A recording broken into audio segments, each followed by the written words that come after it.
Denne video orienterer om, hvordan man med træning kan behandle sin ømme akillessene.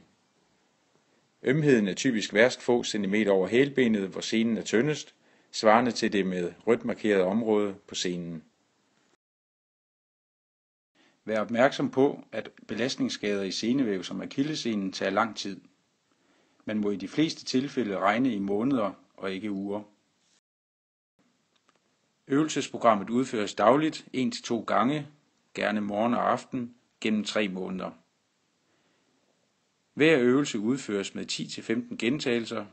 Dette gentages i alt 3 gange, med 1 minuts pause mellem hver omgang. Øvelsen gennemføres både med strakt og bøjet knæ. Man må forvente at få ømhed i senen i forbindelse med træningen, men ømheden skal i løbet af kort tid falde til før træningsniveau, og ømheden må ikke være tiltagende dagen efter.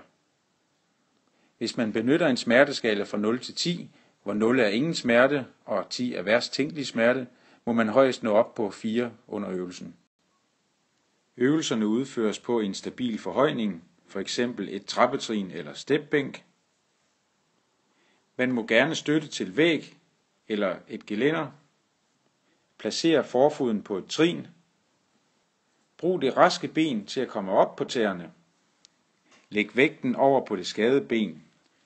Med vægten på det skadede ben sænkes kroppen langsomt, til hælen er helt nede, og læg og akillessene er strakte. Brug fodtøj, der støtter og støddæmper foden, f.eks. løbesko. Bevægelsen skal være langsom. Denne bevægelse skal tage ca. 4 sekunder. Du skal kunne mærke et stræk i læg og akillessene, når foden er maksimalt sænket. Når der ikke længere føles ømhed i akillessenen under træning, øges belastningen. Belastningen kan øges med håndvægte eller en rygsæk med tungt indhold, f.eks. vægte eller bøger. Belastningen øges typisk med 1-5 kg per uge.